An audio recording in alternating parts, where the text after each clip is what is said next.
She's called in a robbery that never happened and arrested a woman for buying legal prescription drugs. She's the same police officer we told you about who had a violent struggle with the Chicago Reverend. Now, investigator Dave Savini is looking into other complaints about this cop.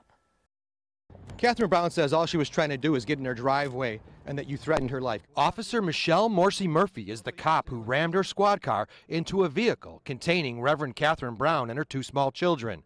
Then used pepper spray and pointed her gun at Brown. It's a sad situation. She needs to be off of the street. Within a year of Brown's incident, 2 other serious cases were made against the officer. In one, Morsi Murphy, while off duty at night, called 911 to report this man robbing a 7-Eleven when he was just buying snacks. I see a knife.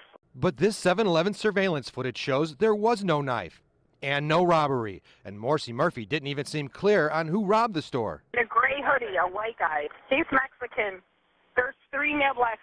And when these men who did nothing wrong leave, oh my God, they're getting in the car. They're getting in the car. Morsi Murphy follows them down this street.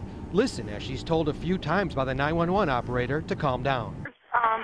Relax. You're an officer. I'm sorry. I'm gonna relax. You're an officer. Let's behave like an officer. Yes, ma'am. Listen as Morsi Murphy says they went on to rob another place, this gas station. I guarantee you they robbed this gas station. Again, not true. According to IPRA records, they never even stopped at the gas station, let alone robbed it.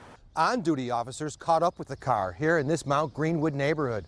With guns drawn, they pulled the 3 men from the car, questioned, handcuffed, and searched them. Meanwhile, other officers responding to the 7-Eleven learn there was no robbery. There's an allegation that you called 911 and made a bogus robbery call.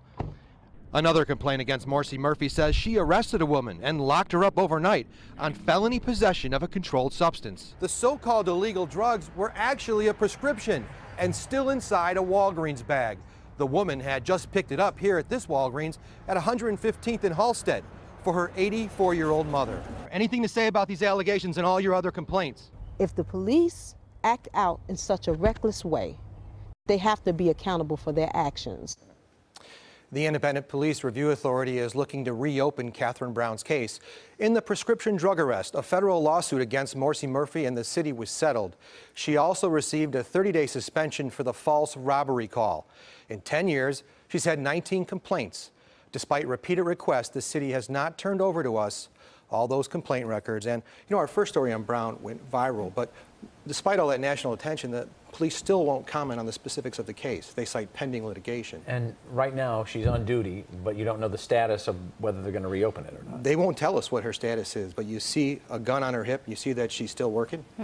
They won't even tell us what her job is right now. All right. Dave, thank you.